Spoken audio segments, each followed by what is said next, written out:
नमस्कार। प्रस्तुत है आज का चिंतन।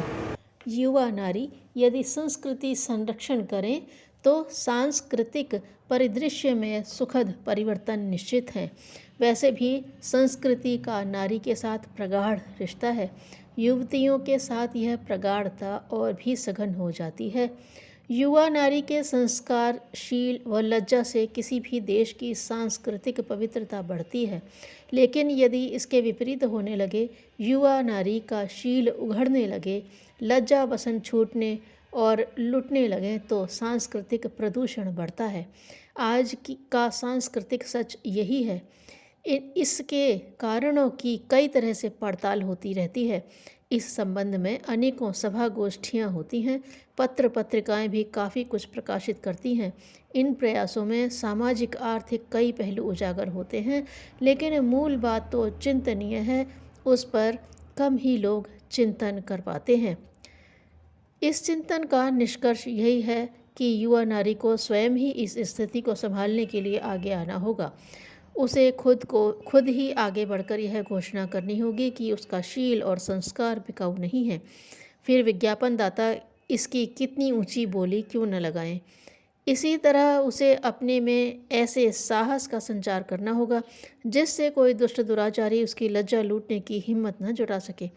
उत्तरांचल मूल की युवती प्रतिभा नैथानी इस महत् कार्य के लिए स्वयं से प्रेरित होकर संकल्पित हुई हैं। प्रतिभा का मूल निवास जरूर उत्तरांचल है, पर उसका कार्य क्षेत्र समूचा भारत देश है। मुंबई में सेंट जेवियर कॉलेज में राजनीति विज्ञान की प्राध्यापिका प्रतिभा नैथानी द्वारा टीवी चैनलों पर परोसी जा रही अश्लीलता पर रोक लगाने के लिए जनहित याचिका दायर करने के बाद उनके सांस्कृतिक कार्यों को लोगों ने पहचाना है। उत्तरांचल की प्रतिभाशाली युवती प्रतिभा नैथानी का सांस्कृतिक परिचय व्यापक है। इन दिनों वह नंदा देवी जैव उद्यान में जनजातीय लोगों के पारंपरिक हक विषय पर शोध कर रही हैं। उन्होंने हिंदुस्तानी संगीत में संगीत विशारद की शिक्षा पाई है। प्रतिभा नैथानी राजस्थानी लोकगीत गायन में भी सिद्धहस्त कलाकार हैं तथा घूंगर घूमर डांस अकादमी की मुख्य गायिका भी हैं। यह अकादमी लुप्त हो रहे राजवरी घूमर नृत्य के पुनरुत्थान में जुटी है। अकादमी के सदस्य के तौर पर प्रतिभा ने America, Mauritius, Morocco, Venezuela, Nigeria, त्रिनिडाद Tobago में अपनी सांस्कृतिक प्रतिभा का प्रकाश बिखेरा है। टीवी चैनलों पर परोसी जा रही अश्लीलता के विरुद्ध प्रतिभा ने जबरदस्त संघर्ष करने की ठानी है। इस संबंध में मुंबई हाई कोर्ट में जनहित याचिका दाखिल करने वाली प्रतिभा का कहना है, देश में अश्लीलता को रोकने वाले कई कानूनों के होते हुए भी यह सब क्यों और कैसे हो रहा है नहीं मालूम, पर इतना सच तो है, हर कोई जानता है कि टीवी चैनलों पर धड़ल्ले से अश्लीलता परोसी जा रही है। अश्लीलता का यह प्रदर्शन बच्चों के लिए कितना घातक हो सकता है, यह ब्रिटेन और अमेरिका में हुए सर्वे से साबित हो चुका है। इस सर्वे के अनुसार सांस्कृतिक प्रदूषण फैलाने वाले इन कार्यक्रमों से बच्चों के दिलो दिमाग पर बुरा असर पड़ता है। दुनिया भर के जनसंचार माध्यम आज जहां ऐसे कार्यक्रमों को रोकने के लिए प्रयत्नशील हैं, वहीं हम भारतवासी हाथ पर हाथ धरे बैठे रहें, यह किसी भी तरह उचित नहीं है। अपनी संस्कृति संरक्षण में जुटी प्रतिभा का कहना है कि शुरुआत में इस मुहिम में मैं अकेली थी, लेकिन आज इस अध्ययन में मुझे 25 संगठनों का सहयोग मिल रहा है। यह सभी संगठन और इसमें कार्यरत युवतियां अश्लीलता के खिलाफ लड़ाई में मेरे साथ खड़ी हैं। प्रतिभा देहरादून के स्वयंसेवी संगठन जनाधार से भी जुड़ी हैं।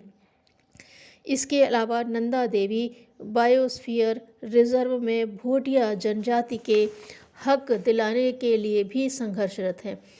प्रतिभा मुंबई स्थित संस्था डेवलपमेंट की निर्देशक हैं तथा गरीब बच्चों का सस्ती प्लास्टिक सर्जरी मुहैया कराने वाले स्वयंसेवी संगठन से जुड़ी हैं।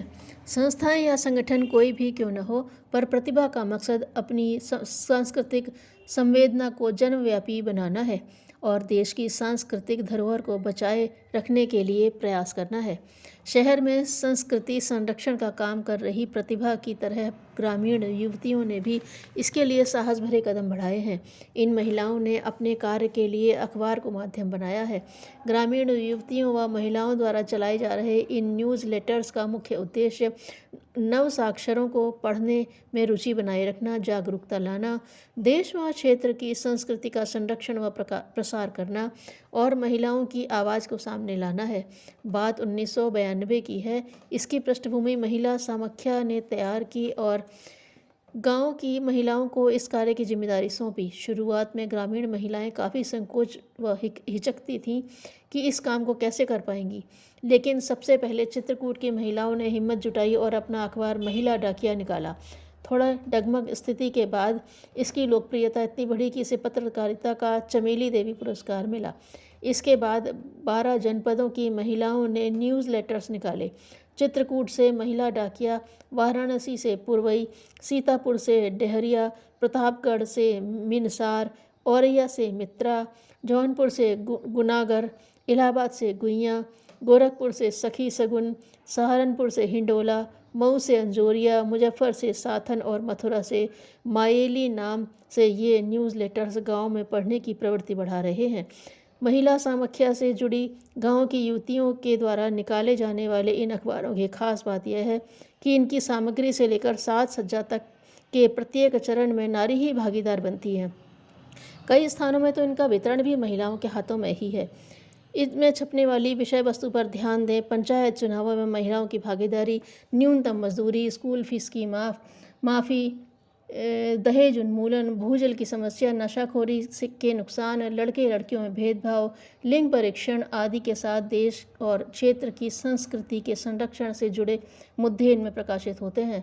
इनके आलेखों टिप्पणियों की भाषा इतनी सरल व क्षेत्रीय होती है कि इसे समझना और आत्मसात करना बहुत आसान होता है। गुनागर टीम की सदस्याएं मंजू, सुमन, वृषभा और सुषमा को गाँव में लोग गुनागर दीदी कहकर पुकारते हैं। इनका कहना है कि हम लोग विषय का चयन करते समय सांस्कृतिक, सामाजिक एवं सामूहिक पहलुओं पर गौर करते हैं। गुनागर टीम से जुड़ी नारियों ने अभी हाल में दहेज विरोधी भारी संघर्ष किया था। इससे इन्हें व्यापक प्रशंसा भी मिली। पुरवई, जिसका प्रकाशन बनारस से होता है, इसने महिला किसानों के लिए काफ़ी काम किया।